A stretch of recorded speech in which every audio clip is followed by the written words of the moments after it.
आपका स्वागत है आज के नए सेशन में। आज हम डिस्कस करेंगे 20 मार्च के इम्पॉर्टेंट करंट अफेयर्स को। आज है 20 मार्च, इसके इम्पॉर्टेंट करंट अफेयर्स को आज हम डिस्कस करेंगे। तो बने रहिए हमारे सेशन के अंत तक। आज का जो हमारा सेशन है वो एमसीक्यू बेस्ड रहेगा। इसमें हम एमसीक्यू से के साथ सारे डिटेल्स न्यूज़ को देखते जाएंगे। स्टार्ट करते हैं हमारा आज का सेशन। ये है हमारा पहला question. What is the theme of International Happiness Day 2024? Option 1, Share Happiness. Option 2, Happiness for All Forever. Option 3, Be Mindful, Be Grateful, Be Kind. Option 4, Reconnecting for Happiness, Building Resilient Communities. तो इस question का answer है option 4, reconnecting for happiness building resilient communities. ये है इस international happiness day 2024 का theme. और ये जो हमारा इंटरनेशनल हैप्पीनेस डे है वो हर साल कब मनाया जाता है? तो वो हर साल मार्च 20 को मनाया जाता है और इस बार 2024 का ये आपका थीम है, तो इसे आप याद रखेंगे। और यह किस लिए मनाया जाता है? ताकि हम एक हैप्पियर और मोर रेजिलिएंट एंड इंक्लूसिव वर्ल्ड का निर्माण कर सकें। इसके लिए यह हर साल मनाया जाता है। और यह जो हैप्पीनेस डे है, इसी दिन 20 मार्च को ही इंटरनेशनल हैप्पीनेस डे के दिन United Nations sustainable development solutions network के द्वारा एक रिपोर्ट जारी किया जाता है। और वह कौन सा रिपोर्ट है? तो वह रिपोर्ट है आपका वर्ल्ड हैप्पीनेस रिपोर्ट। इसे हर साल 20 मार्च को जारी किया जाता है। तो इस रिपोर्ट में जो है आप देख सकते हैं नीचे इसकी रिपोर्ट में, अगर हम हैप्पीएस्ट नेशंस की बात करें तो फिनलैंड जो है ओवरऑल कैटेगरी में लगातार 7th ईयर जो है वो टॉप पर है। इसलिए आप इस नेम को याद रखेंगे। और इस कैटेगरी में यानी यंग की कैटेगरी में जो 30 और 30 से नीचे की कैटेगरी है, इसमें लिथुआनिया जो है यह टॉप रैंक पर है। और ओल्ड यानी 60 प्लस की कैटेगरी में डेनमार्क आपका टॉप पे है। ये आपका रैंक हो गया। और फिर अगर हम अनहैप्पीएस्ट नेशंस की बात करें तो इसमें आप देख सकते हैं अफगानिस्तान, अफगानिस्तान, अफगानिस्तान, यानी ये ओवरऑल कैटेगरी, यंग की कैटेगरी एंड ओल्ड की कैटेगरी, इस तीनों कैटेगरी में जो अफगानिस्तान है वह सबसे अनहैप्पीएस्ट नेशंस है, यानी वह सबसे बॉटम पे है आपका अफगानिस्तान। तो इसे आप याद रखेंगे। और अगर हम अपने देश इंडिया की बात करें तो हमारा जो कंट्री इंडिया है उसकी जो ओवरऑल रैंकिंग है वह 126 है, यानी ओवरऑल रैंकिंग में इंडिया 126 रैंक पर है। और वही अगर हम यंग की कैटेगरी में देखें तो इसमें इंडिया की रैंक है 127 और ओल्ड की कैटेगरी में इंडिया का रैंक है 121। तो आप यहाँ पे ओवरऑल कैटेगरी को बिल्कुल याद रखेंगे और ये यंग एंड ओल्ड की कैटेगरी को भी देख लेंगे ताकि अगर इससे रिलेटेड क्वेश्चंस आए तो वो बन जाए। नेक्स्ट क्वेश्चन है, joint military exercise Lamitiye 2024 has been held between India and which country? तो ऑप्शन है आपका Madagascar, France, Russia, Mauritius and Seychelles. इसका आंसर हो जाएगा ऑप्शन 5 यानी सेशल्स। यह जो जॉइंट मिलिट्री एक्सरसाइज है लेमेथिए 2024, यह कहाँ पे आयोजित किया गया है? तो यह सेशल्स में ही आयोजित किया गया है। और यह जो मिलिट्री एक्सरसाइज है यह इंडियन आर्मी और सेशल्स का जो सेशल्स डिफेंस फोर्स है, इन दोनों के बीच वर्ष 2021 से ही यह आयोजित किया जा रहा है। और यहाँ पे अगर हम लेमेथिए का मीनिंग देखें तो इसका मीनिंग होता है फ्रेंडशिप। और यह जो एक्सरसाइज है यह 2021 से ही कंडक्ट किया जा रहा है और इस बार यह 2024 में सेशल्स में आयोजित किया जाएगा। और यह कब से कब तक? तो 18 to 27 मार्च के बीच अभी यानी यह कंडक्ट किया जा रहा है सेशल्स में। और अगर हम सेशल्स को देखें मैप में तो ये रहा आपका अफ्रीका, ये देख सकते हैं, ये है अफ्रीका। और ये जो आपका सेशल्स है वो हमारे इंडियन ओशन में, ये रहा आपका सेशल्स, ये सेशल्स आइलैंड है। और अगर यहाँ पे तो बहुत छोटा दिख रहा है, अगर सेशल्स का ये मैप है आपके पास, यहाँ पे आपको क्लियर सेशल्स दिख रहा है। और अगर सेसल्स के बारे में बात करें तो ये अफ्रीका से 480 टू 1600 किलोमीटर दूर है, लेकिन पॉलिटिकली यह अफ्रीका का ही पार्ट है सेसल्स।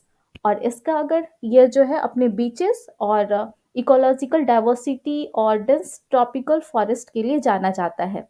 आप मुझे बताएंगे कमेंट सेक्शन में कि सेसल्स जो है इसका कैपिटल क्या है, और यह जो सेसल्स का कैपिटल है वह किस आइलैंड पे स्थित है। आप मुझे दोनों चीज कमेंट सेक्शन में जरूर बताएंगे।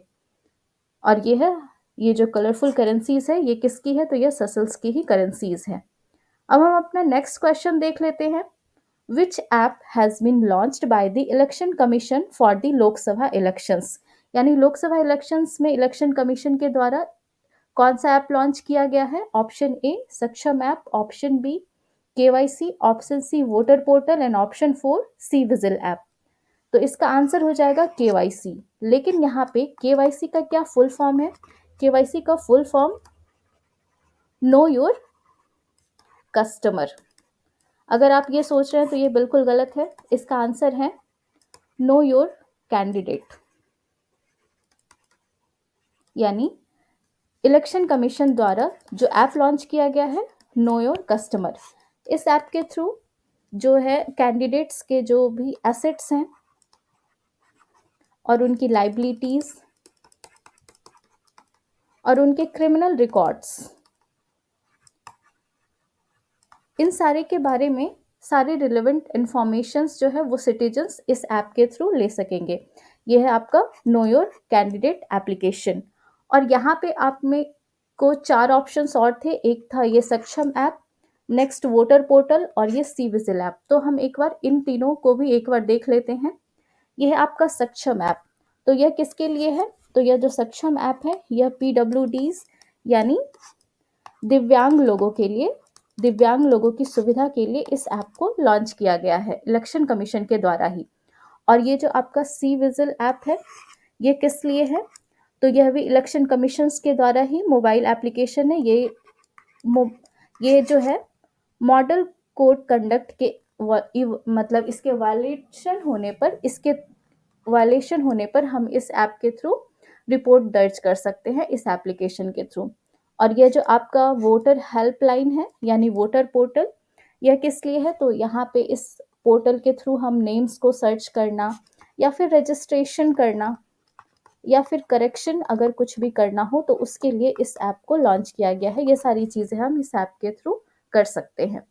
तो आज हमने इलेक्शन कमीशन के द्वारा ये 4 इम्पॉर्टेंट एप्लीकेशंस को पढ़ लिया और रिसेंट में जो केवाईसी ऐप लॉन्च किया गया है इसे भी हमने आज देख लिया। नेक्स्ट हमारा क्वेश्चन है IOC has excluded athletes from which country from participating in the Paris Olympics opening ceremony? तो ऑप्शन ए है Russia, option 2 Mauritius, option C Seychelles, option 4 Belarus and option 5 more than 1।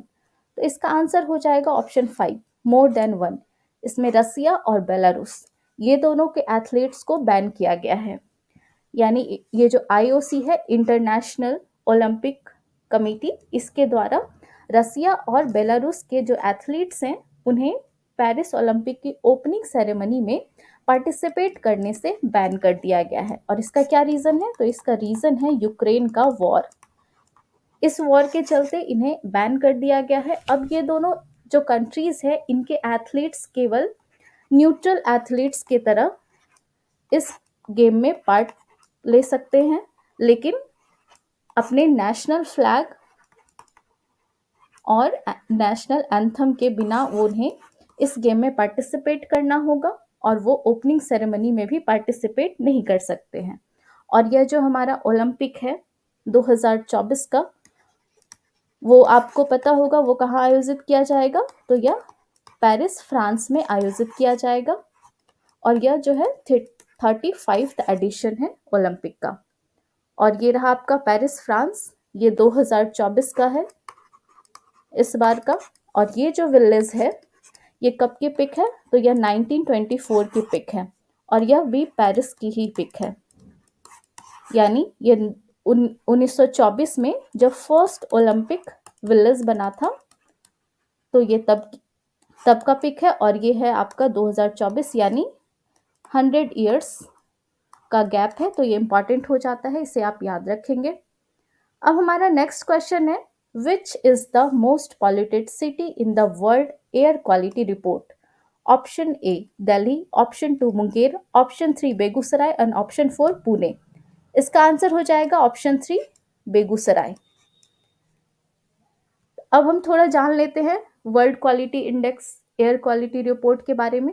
तो यह जो 2023 का यह जो रिपोर्ट है, ये किसके द्वारा जारी किया गया है? तो यह रिपोर्ट जो जारी किया गया है वह स्विस ऑर्गेनाइजेशन IQ एयर के द्वारा ये इस रिपोर्ट को प्रस्तुत किया गया है और इसमें 134 कंट्रीज को शामिल किया गया है। और इस रिपोर्ट में जो हमारा इंडिया है वो वर्ल्ड का 3rd मोस्ट पॉल्यूटेड कंट्री है। और सिटीज में बात करें तो अभी जैसे क्वेश्चन में आपने देखा बेगूसराय के बारे में, तो बेगूसराय जो है मोस्ट पॉल्यूटेड सिटी है, मोस्ट पॉल्यूटेड सिटी। और अगर हम बात करें दिल्ली की, तो यह जो है 4th consecutive times most polluted capital city बना है। तो इसलिए आप ये नाम याद रखेंगे, दिल्ली, बेगूसराय और इंडिया का रैंक याद रखेंगे। ठीक है, तो इसके साथ ही हमारा आज का यह सेशन खत्म होता है। हम मिलते हैं आपसे अगले सेशन में। तब तक के लिए पढ़ते रहिए, मुस्कुराते रहिए और अपने फीडबैक ज़रूर देंगे कि आपको यह सेशन कैसा लगा। ऐसे इसी तरह हम लोग रोज आपके लिए करंट अफेयर्स का सेशन लाएंगे, जो एक शॉर्ट सा सेशन होगा लेकिन इम्पॉर्टेंट फैक्ट्स के साथ शॉर्ट में ही आपको बताया जाएगा। मिलते हैं अगले सेशन में। धन्यवाद।